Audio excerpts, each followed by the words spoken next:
So, you want to know how to respond when a customer targets you with microaggressions. In this video, I am going to explain exactly what microaggressions are, giving you high level examples so you are clear when someone is targeting you with microaggressions. And I'm going to show you how to set a boundary around yourself for how you will be treated. We have to go in assertively, we have to be confident, and we have to set a boundary because we get the behavior we tolerate, and we cannot tolerate that level of disrespect from customers. And then finally, I am going to give you 7 phrases that you can use. You can use as they are, or even better, adapt them to be a better fit for your personality and that situation. All of that is coming up in this video.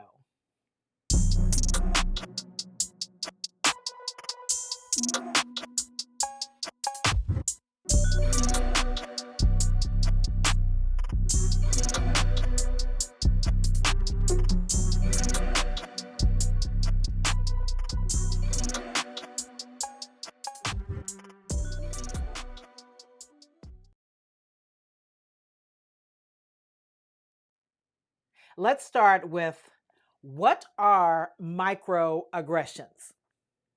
I was the keynote speaker for a large event in Iowa, and I arrived at the venue early, as I always do.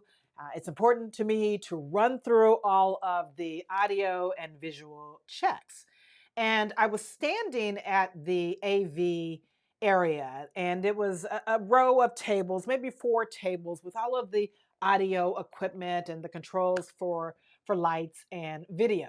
The techs were not at the tables at that moment. So I just stood there. I was a bit anxious. I wanted to make sure that we ran through everything before I took the stage.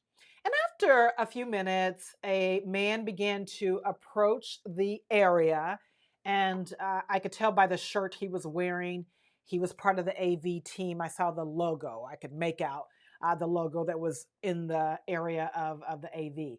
So I thought, great, he's here.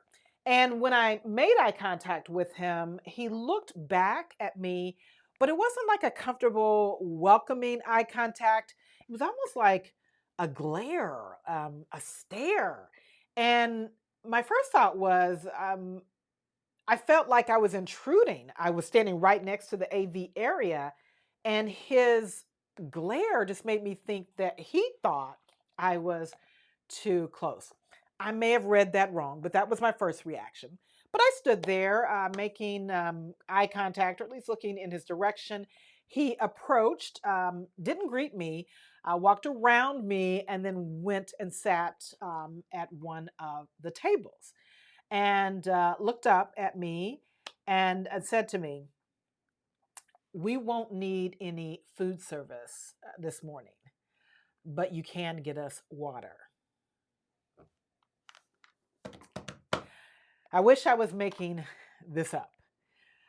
So I paused for a moment, shocked, thinking, what the hell is what was going through my mind.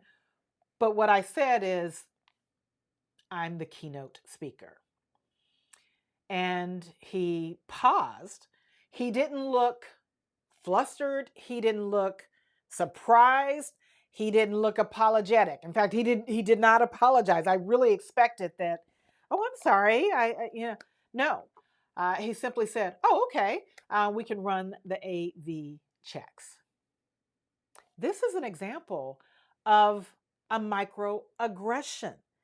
And the thing about microaggressions is, when you're the target, a lot of us go into our headspace and we think, maybe I misread that, or I'm being sensitive. It's me. We go through that in our heads and we try to justify the other person's behavior, because microaggressions are subtle and they can really mess with our heads. But I don't think, when I look back at that I misread it. I was the only Black person that I could see in the ballroom, and there were hundreds. And when I say the only one, I believe I was the only person of color, but for sure, as the event went on, I was the only Black person. And to be assumed to the only reason that I could have been there was to be part of the help. The food service crew, they wore name tags. They were all dressed the same. While I was wearing all Black, I was not dressed like them. So there were plenty of reasons, lots of evidence to suggest that I was not part of the crew. I didn't have food in front of me. I didn't have a pad to take an order. I believe that was an intentional microaggression, or at the very least, an assumption, which is still, whether it's intentional or accidental, it's still a microaggression. So in this video, we're going to look at how to recognize a microaggression, because I don't want you to think it's you and then internalize that and then to stew over it and hurt over it. No, we're going to get very clear on what microaggressions are, and then we're going to dive in to learn exactly how to respond. Microaggression is a subtle form of discrimination directed at marginalized groups. It can be verbal or behavioral, and it can and often does convey derogatory or negative messages. If you are already familiar with microaggressions, you know what they are, feel free to jump right now to my 7 phrases for responding to microaggressions. You won't offend me if you skip my examples and illustrations of microaggressions. For the rest of you, I will walk you through what a microaggression is by giving you some high level examples. And my point here is I want you to be crystal clear when someone is crossing the line, when you are being disrespected, so that you don't dismiss it as I'm being sensitive, I'm taking that personally. I want you to know exactly what a microaggression is. So, first, let's look at racial microaggressions. Telling a person of color, you speak English so well, assuming that they're not a native English speaker. Or asking a person of color, and I've heard this one so much, where are you really from? Implying that they are not a true citizen of their country.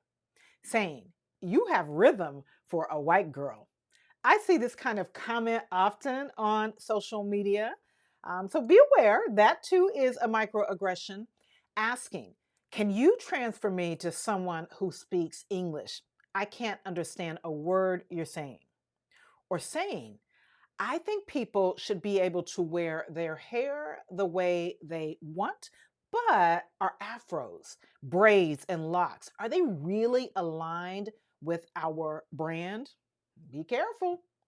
Gender microaggressions, assuming a woman is in a subordinate role or making comments about her appearance, inappropriate comments about her appearance or the way she's dressed.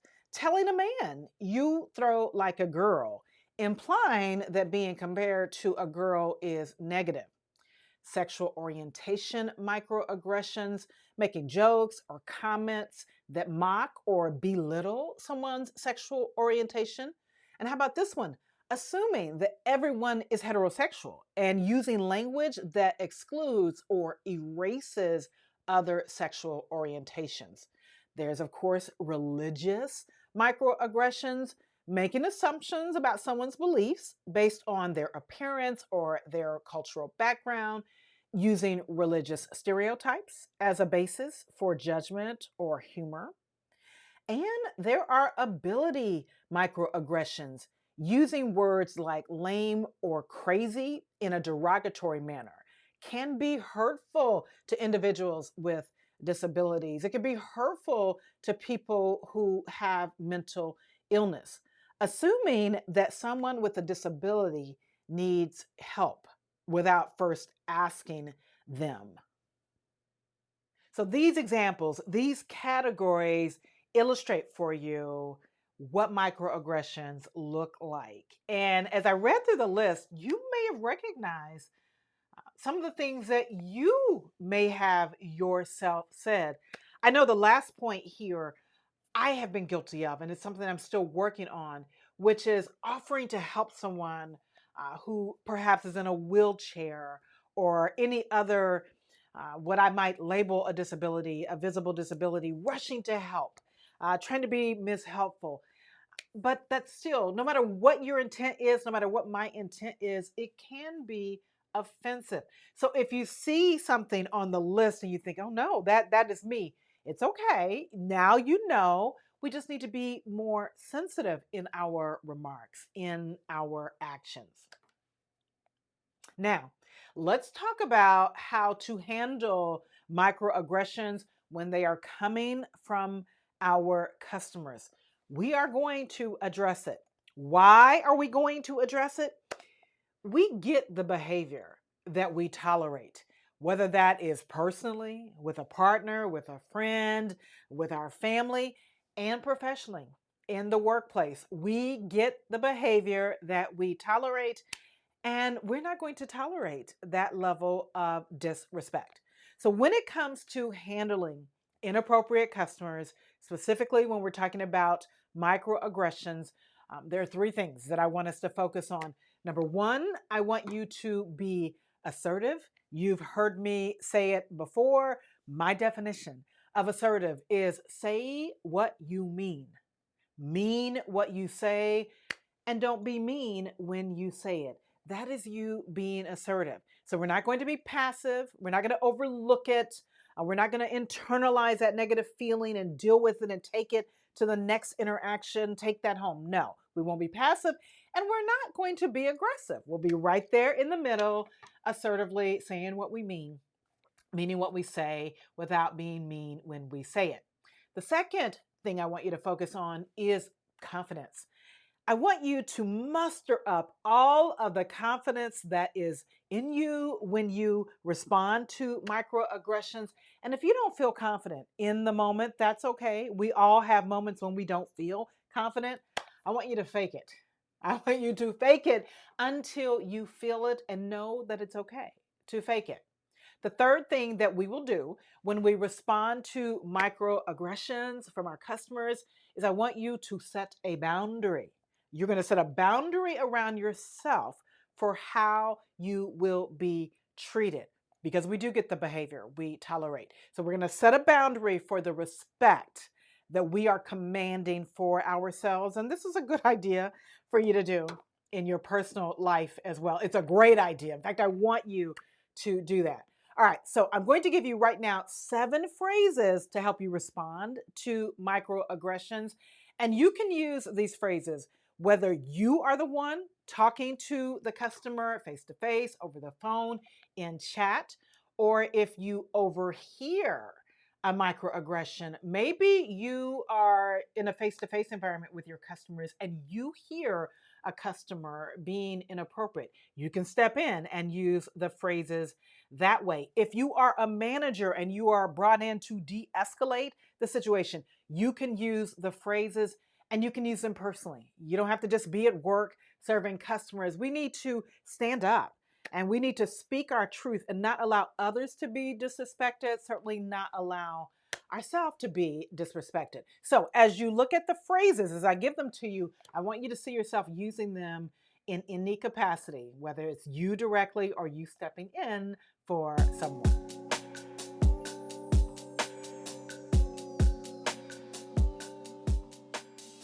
That comment is offensive and inappropriate.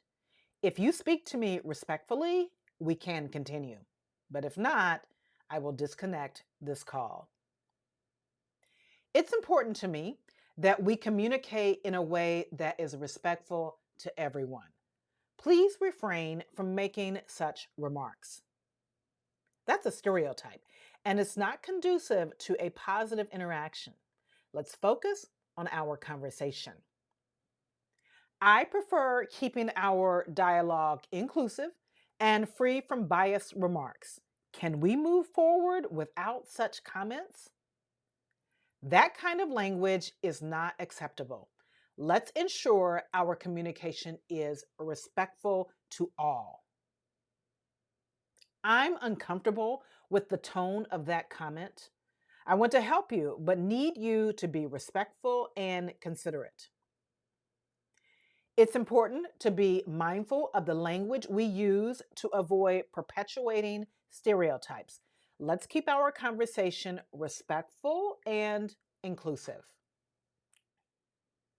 When you use phrases like these, you will assert yourself confidently and professionally. You're going to set a boundary around yourself for how others will treat you, for how your customers will treat you. And when you use this type of verbiage, you don't have to worry about being aggressive. Keep your tone neutral but confident. Never be passive because your customers will treat you like a doormat. They're already disrespecting you. And if you're passive, that's just going to come on even stronger. But again, we're not aggressive. We're right there in the middle, saying what we mean, meaning what we say, without being mean when we say it.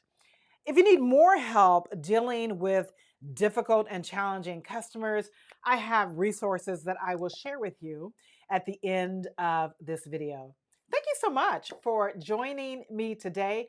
If I helped you, do me a favor and like this video. And if you're not already a part of my community, I invite you to subscribe to my channel. And that way you are always alerted. You are always alerted when I release a new video. All right. Until next time.